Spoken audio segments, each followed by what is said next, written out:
Hello, welcome to my Dead Space 1 Kinesis guide. Kinesis was something of a novelty in Dead Space 1, and it wasn't fully realized as a combat mechanic until the sequels. With that being said, is Kinesis actually useful for combat in Dead Space 1? Well, sort of. So before we get into how Kinesis works, we first need to understand the object class system. Simply put, every grabbable object is put into a particular class level, and this determines its stats and its priority level. The classes go from level 1 to 5, with classes 2 and 3 having 2 subsections each, those being 2A, 2B, 3A, and 3B. For the time being, let's just ignore class level 5 and just focus on levels 1 through 4. The first thing a class level will determine is how high on the priority list it is. Kinesis has this snapping effect that'll lock onto certain objects over others, and the one it locks onto is the one with higher priority. In other words, if a class level 1 object is next to a class level 2 object, then the Kinesis snapping will prioritize the class level 2 object. The other thing that class level determines is the object's stats, and there's two main ones, damage and knockback. Damage, as the name implies, affects its damage, and knockback is the amount of stun the necromorph is set into when the object is hurled at him. Damage on Kinesis objects come in increments of 1, 5, 10, and 15. As we move up each class level, the damage of the object increases by 1 level. So basically, class level 1 objects deal 1 damage, class 2 objects deal 5 damage, class 3 objects deal 10, and so on. Class 5 is a little different, and we'll get to that later. The knockback stat comes in 2 different levels. Light knockback, also known as a flinch, and heavy knockback, also known as a knockdown. Generally, all objects have light knockback, but some objects have stronger knockback properties, which is what the subsections are for. It'll make more sense once we get to it. So for now, let's start with class object level 1. All of these objects are very small and are things that you could pick up in real life with ease and probably just with one hand. Everything in class 1 deals 1 damage and has light knockback, so cups, mugs, plastic bins, things of that nature. Generally, everything in this class is pretty useless, and the only use they have is for their light knockback, which admittedly still isn't even all that useful, but it could save your life if you're out of ammo and need to get out of a corner. Objects in class 2 upgrade the damage by +1, so everything in object class 2A has 5 damage and light knockback power. Objects in class 2B, however, have heavy knockback power. Also, don't let the actual size of the objects trick you, it can be misleading. 2A objects are decent at 5 damage and light knockback, but 2B objects are king here just because of their heavy knockback. It can be a huge blessing. It's a great free way to crowd control groups and sort of acts as an alternative to stasis. It's definitely a step up from class level 1. Next is class level 3, and with the new class comes a +1 level in damage, bringing all objects in this class level to 10 damage. However, the knockback level stays the same at light knockback. Although there are still 2 subsections in this class level, there are very few objects that are in class 3B. I can only think of a handful of objects with 10 damage and heavy knockback. A couple are the wire spools and these white grassy boxes in hydroponics.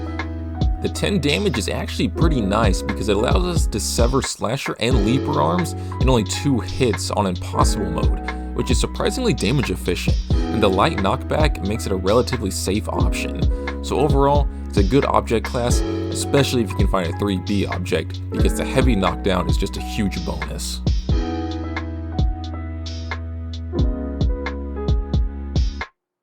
Next is object class level 4. There's no subsections here because every object in this class is the same.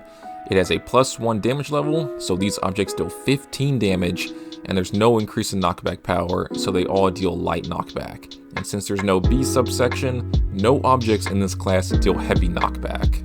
All objects in this class are bladed circular objects, so fan blades, industrial fans, rotary saw blades, 8-pointed blades, and so on. These are going to be the most damaging common object that you find, being able to sever most limbs on non-enhanced necromorphs in 2 hits, including legs. They're a very strong object class and definitely the most damage efficient, and just straight up decent at killing things. Lastly is Object Class 5. These objects have the highest priority snapping and their stats can vary greatly. Item pickups, for example, deal 5 damage and have light knockback, so their stats are equal to a Class 2A object. However, they have really high priority and will always be grabbed first, even above a Class 3 or 4 object. Slasher blades are also a Class 5 object. They deal 15 damage and light knockback and have the highest priority snapping, but deal no limb damage, therefore it can't sever anything. I honestly think this is just a bug with the Slasher's blades because the Pregnant's blades have the exact same stats, but those can do limb damage and can sever, so yeah. I think it's just a bug, but it's definitely worth mentioning.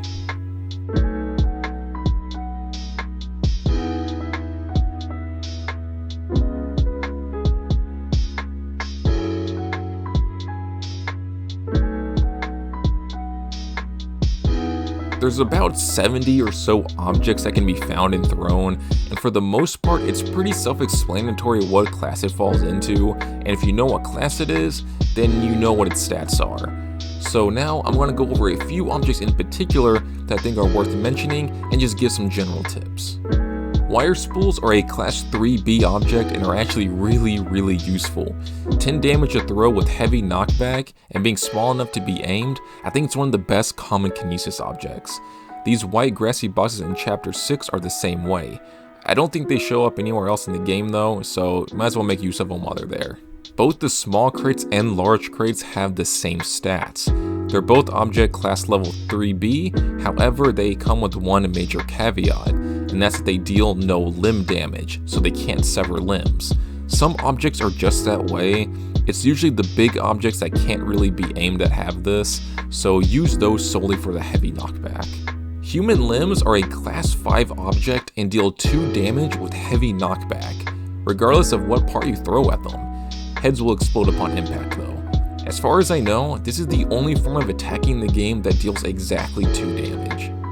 Most necromorph limbs can sever and deal damage, but it's really hard to aim with them, and they vary in degrees of class level and damage. But most generally, limbs fall into the 2A category or something very similar. There are 4 main explosives in the game: spitter bombs, exploder bombs, organic bombs, and propane tanks. I don't know how splash damage is calculated in this game, so I couldn't tell you exactly how much damage each of these do, but I can tell you their degree of strength from weakest to strongest, and that is spitter bombs, then propane tanks, then exploder bombs, and then organic bombs as the strongest. Ripper blades can be pulled with Kinesis to make them more close ranged, and the alt fire does damage equal to a class 4 object, so 15 damage and light knockback. The damage of the alt fire increases as well as you increase the gun's damage stat. The fire extinguisher is a 2B object, so that's 5 damage on impact with heavy knockback. It blows up upon impact, and as far as I can tell, there's no splash damage, but just considering how common they are, easy to aim, and the heavy knockback, they can be pretty useful. I think that's about it, so hopefully you learned something cool about Kinesis, and maybe now you can pull off some cool trick shots now or kill some necromorphs in cool ways. Either way, I hope you enjoyed the video, and I will see you next time.